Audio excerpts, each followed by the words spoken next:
Jésus entra de nouveau dans la synagogue. Il s'y trouvait un homme qui avait la main sèche.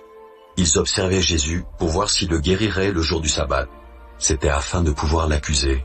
Et Jésus dit à l'homme qui avait la main sèche, « Lève-toi, là au milieu. » Puis il leur dit, « Est-il permis le jour du sabbat de faire du bien ou de faire du mal, de sauver une personne ou de la tuer ?»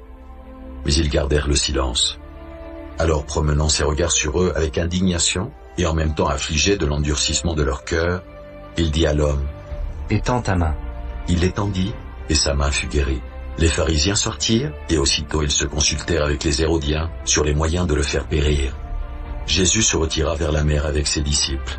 Une grande multitude le suivit, de la Galilée, et de la Judée, et de Jérusalem, et de l'Idumée, et d'au-delà du Jourdain, et des environs de Tyr et de Sidon. Une grande multitude, apprenant tout ce qu'il faisait, vint à lui. Il chargea ses disciples de tenir toujours à sa disposition une petite barque, afin de ne pas être pressés par la foule, car comme il guérissait beaucoup de gens, tous ceux qui avaient des maladies se jetaient sur lui pour le toucher. Les esprits impurs, quand ils le voyaient, se prosternaient devant lui et s'écriaient « Tu es le Fils de Dieu !» Mais il leur recommandait très sévèrement de ne pas le faire connaître. Il monta ensuite sur la montagne. Il appela ceux qu'il voulut, et ils vinrent auprès de lui. Il en établit 12 pour les avoir avec lui, et pour les envoyer prêcher avec le pouvoir de chasser les démons. Voici les 12 qu'il établit. Simon, qu'il nomma Pierre, Jacques, fils de Zébédée, et Jean, frère de Jacques, auquel il donna le nom de Boanerges, qui signifie « fils du tonnerre », André, Philippe, Barthélemy, Matthieu, Thomas, Jacques, fils d'Alphée, Thaddée, Simon le Cananite, et Judas, Iscario, celui qui livra Jésus. Ils se rendirent à la maison et la foule s'assembla de nouveau, en sorte qu'ils ne pouvaient pas même prendre leur repas.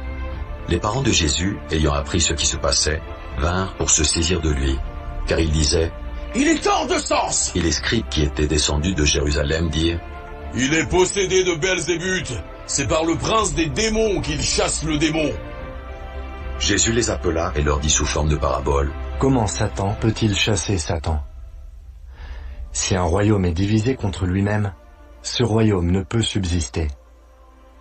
Et si une maison est divisée contre elle-même, cette maison ne peut subsister. Si donc Satan se révolte contre lui-même, il est divisé et il ne peut subsister, mais c'en est fait de lui.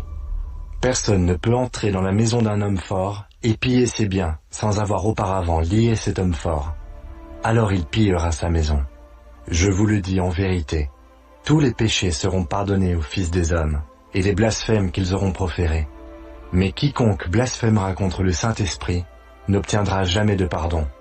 Il est coupable d'un péché éternel. » Jésus parlait ainsi parce qu'il disait « Il est possédé d'un esprit impur !»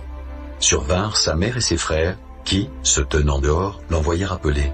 La foule était assise autour de lui, et on lui dit « Voici, ta mère et tes frères sont dehors et te demandent. » Et il répondit « Qui est ma mère et qui sont mes frères ?» Puis jetant les regards sur ceux qui étaient assis tout autour de lui, « Voici, dit-il, ma mère et mes frères. Car quiconque fait la volonté de Dieu, celui-là est mon frère, ma sœur, ma mère,